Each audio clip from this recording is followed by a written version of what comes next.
Perkenalkan, nama saya Inato Oktaviani. Di kesempatan kali ini, saya akan mempresentasikan terkait dengan proposal metodologi penelitian saya yang berjudul Dampak Pandemi COVID-19 terhadap kinerja perusahaan perbankan konvensional di Indonesia. Latar belakang dari penelitian saat ini yaitu karena adanya pandemi COVID-19. Pandemi COVID-19 ini merupakan sebuah virus yang menyerang berbagai negara, termasuk di Indonesia. Indonesia sendiri dinyatakan darurat COVID-19 atau mulai masuknya COVID-19 ini pada tahun 2020, tepatnya di bulan April. Nah, dampak pandemi COVID-19 ini sendiri tidak hanya pada aspek kesehatan, akan tetapi dampak tersebut dirasakan pada aspek perekonomian di Indonesia. Menurut State of Global Islamic Economic, dampak pandemi COVID-19 ini membawa dunia dalam perlambatan ekonomi. Dilihat dari ekonomi syariah global tahun 2020 yang mengalami kontraksi sebesar 8,1%. Pada sisi lain, penurunan laba pun juga terjadi di Indonesia pada aspek perbankan, yaitu lebih tepatnya di perusahaan perbankan plat merah. Selain penurunan laba, tantangan lain dari perbankan dan juga pemerintah adalah pemulihan kredit, di mana hal tersebut dilakukan dengan diberlakukannya relaksasi kredit atau restrukturisasi kredit. Dikutip dari Info Bank News, nilai restrukturisasi kredit perbankan mencapai 987,5 triliun yang tersebar di 101 perbankan di Indonesia dengan nilai restrukturisasi masing-masing pada UMKM sebesar 388,3 triliun dan non-UMKM senilai 599,15 triliun.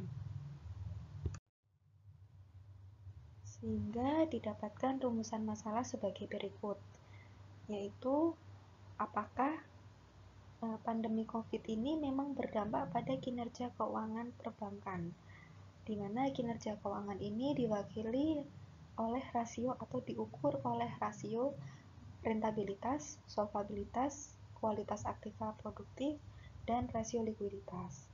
Sehingga tujuan dari penelitian ini yaitu untuk membuktikan apakah betul pandemi COVID-19 ini berdampak pada rasio rentabilitas, solvabilitas, aktiva produktif, maupun rasio likuiditas di perusahaan perbankan. Sehingga didapatkan kerangka konseptual sebagai berikut.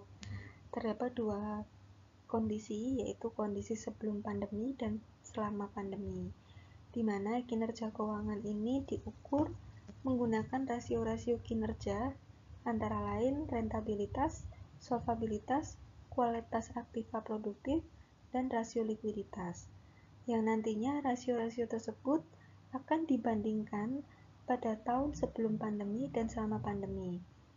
Jika rasio-rasio tersebut mengalami penurunan, maka dampak pandemi COVID-19 ini memang betul dirasakan pada perusahaan perbankan. Sehingga hipotesis penelitian pada penelitian saat ini yaitu terdapat perbedaan rasio rentabilitas pada saat sebelum dan selama pandemi. Jika rasio rentabilitas yang diprofitkan dengan ROA memiliki nilai tinggi atau tidak mengalami penurunan, melainkan peningkatan, maka dapat disimpulkan bahwa pandemi COVID-19 ini tidak berdampak secara langsung pada kinerja keuangan perusahaan perbankan.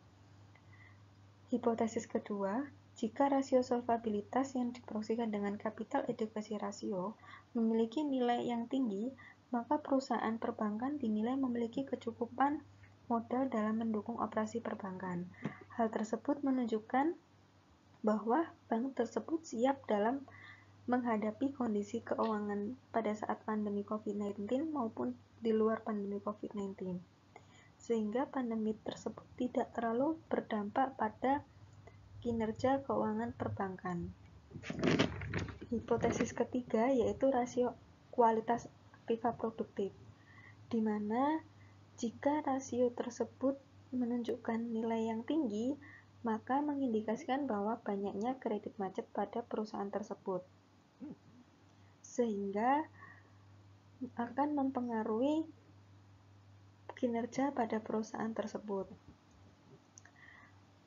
Di Indonesia sudah diberlakukan yang namanya relaksasi atau restrukturisasi kredit yang digunakan untuk memulihkan dari permintaan kredit tersebut. H4, terdapat perbedaan rasio likuiditas pada saat sebelum dan selama pandemi. Rasio likuiditas tersebut membantu investor untuk mengamati kondisi sebuah bank, apakah layak beroperasi, bagaimana kondisi finansialnya, apakah penerimaan dananya meningkat atau justru menurun. Pada beberapa case, bank akan meminjam dana untuk meningkatkan bunga. Tetapi, apabila dana tersebut digunakan untuk mendanai pengelolaan kredit, maka akan memiliki tanggungan biaya pembayaran atas bunga hutang yang harus dibayar oleh perusahaan tersebut. Rancangan penelitian pada proposal metodologi penelitian saat ini adalah penelitian saat ini merupakan penelitian komparatif, di mana penelitian ini akan membandingkan suatu keadaan atau dua keadaan, yaitu sebelum dan selama pandemi COVID-19 itu berlangsung. Rancangan penelitian selanjutnya adalah variabel yang digunakan dalam penelitian ini adalah kinerja keuangan, di mana rasio yang digunakan dalam penelitian ini adalah rentabilitas, solvabilitas, aktiva produktif, solvabilitas, yang diproyeksikan dengan CAR, NPL, LDR, dan ROA. Kemudian sampel dari penelitian ini merupakan perusahaan perbankan konvensional di Indonesia. Sumber data yang digunakan pun juga merupakan sumber data sekunder yang dapat diakses di Bursa Efek Indonesia. Untuk teknik pengambilan sampel, pada penelitian ini juga menggunakan purposive sampling. Definisi operasional dan pengukuran variabel. Yang pertama adalah kinerja keuangan. Kinerja keuangan merupakan suatu bentuk pencapaian perusahaan dalam aspek keuangan yang berkaitan dengan pendapatan, biaya, operasional secara keseluruhan, struktur hutang, aktiva, dan investasi kembali. Kemudian rasio rentabilitas. Rasio rentabilitas merupakan rasio yang bertujuan untuk memperoleh laba yang besar. Rasio rentabilitas merupakan sebuah kemampuan perusahaan dalam mencapai profit dan tingkat keefektivitasannya selama periode tertentu. Dalam penelitian ini, rasio rentabilitas akan diproyeksikan menggunakan return on asset. Kemudian definisi operasional dan pengukuran variabel selanjutnya adalah rasio solvabilitas. Rasio solvabilitas didefinisikan sebagai rasio untuk sebuah indikator yang digunakan untuk mengetahui tingkat kecukupan modal. Dalam penelitian ini, rasio solvabilitas akan diukur menggunakan CAR atau Capital Adequacy Ratio. Kemudian ada kualitas aktiva produktif. Kualitas aktiva produktif merupakan laba dari kualitas aset yang menjadi tolak ukur dalam menilai tingkat kemungkinan diterimanya kembali dana yang ditanamkan dalam aktiva produktif, termasuk bunga. Nah, di penelitian ini, kualitas aktiva produktif itu diproyeksikan menggunakan non-performing loan atau kredit masalah dibandingkan dengan total kredit. Dan definisi operasional yang terakhir adalah rasio likuiditas, yang didefinisikan sebagai rasio dalam mengukur kemampuan suatu perusahaan untuk memenuhi kewajibannya. Rasio likuiditas ini diproyeksikan menggunakan loan deposit ratio atau total kredit yang disalurkan dibagi dengan dana pihak ketiga dikalikan 100%. Untuk teknik analisis data yang digunakan dalam penelitian ini yaitu ada uji normalitas.